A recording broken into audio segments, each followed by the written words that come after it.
আজকে আমি যখন সাউথ থেকে আসছিলাম তখনই খবরটা এসছে। আমি মৌসুমিতা দেখে আমি আগেই জানতাম, চিনতাম ওকে। আমি জানি না আপনারা সেই ফটো পেয়েছেন কিনা। ওকে কিন্তু আমি শুভেচ্ছাও আগে দিয়েছিলাম, প্রাইজও দিয়েছিলাম। এবং পরবর্তী সময়ে এরকম একটা সাউথ থেকে বিলুনিয়ার একটা মেয়ে যেভাবে কমনওয়েলথে ত্রিপুরার একটা বিরাট গর্ব সে এনেছে, সত্যিই আমরা আনন্দিত আজকে।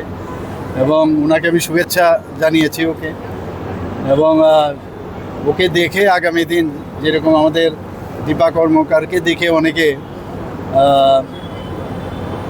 মানে কাজ এই আপনার স্পোর্টসে আসার যে একটা ইচ্ছা, এবং স্পোর্টসের মধ্যে থেকেও যেভাবে সামনে নাম করা যায়, সেটা কিন্তু দীপাকে দেখে মানুষ এতদিন স্পোর্টসে যোগদান করেছে।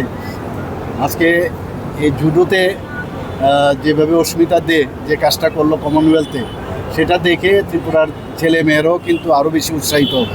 আমি নিশ্চিত যে আগামী দিনে আরও এরকম ত্রিপুরার প্রতিভা প্রচুর ত্রিপুরাতে। আমি বারবার কালকেও আমি সাউথে গিয়ে এই কথাটাই বলেছিলাম। আর সাউথেরই এক মেয়ে আজকে এরকম কমনওয়েলথে গোল্ড মেডেল পাওয়া, ত্রিপুরার একজন মেয়ে গোল্ড মেডেল পাওয়া আমাদের জন্য অত্যন্ত গর্বের। আমি ত্রিপুরার সমস্ত ত্রিপুরাবাসীর পক্ষ থেকে আমাদের গভর্নমেন্টের তরফ থেকে ওকে শুভেচ্ছা জানাচ্ছি। এইভাবে যেন ত্রিপুরার ছেলে মেয়েরা আরও উন্নতি করে। স্যার, উত্তরপ্রদেশে কর্মরত, ত্রিপুরায় নিয়ে আসার ব্যাপারে সরকার কি ভাবছে? না, ও তো ওর নিজের কথা চিন্তা করেছে।